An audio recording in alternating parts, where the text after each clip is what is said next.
आपण बाळालाही वाचवलंय आणि आईला सुद्धा मुलगा झालाय. आई आणि बाळ स्टेबल आहे. प्रीमेच्युअर डिलिव्हरी आहे, पण काळजीचं कारण नाही. मालती, हे फक्त तुझ्या आणि तुझ्यामुळे शक्य झालंय बरं का. मी काय केलंय? मी तर काहीच नाही केलं.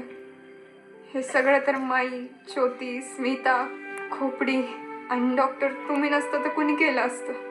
सगळी तुमची मेहनत आहे. वा ग वा, आम्हाला सगळ्यांना एकत्र आणायचं काम हिनं केलंय. म्हणजे सगळ्यात हीच महत्वाची.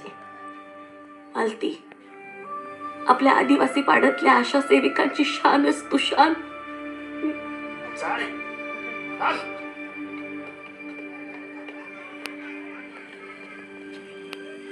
मुलगा पाहिजे होता ना तुला?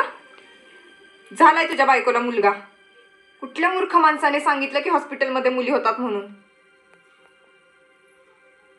अरे मूर्ख माणसा, निदान मनाची तरी शरम ठेव. कमला तिच्या पोराला जन्म देऊ शकते ना, तर त्याचं पालन पोषण पण करू शकते. स्त्रीच्या सहनशीलतेला तिची कमजोरी नको समजू. किती अत्याचार केले रे तिच्या.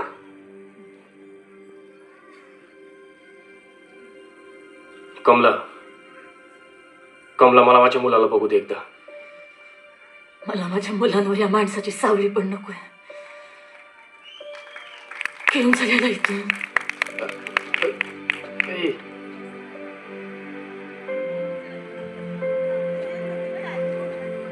तू काळजी करू नकोस. तुला आणि तुझ्या बाळाला सर्व कायदेशीर हक्क मिळतील आणि त्याचं पालन पोषण व्यवस्थित होईल याची खात्री मी तुला देते.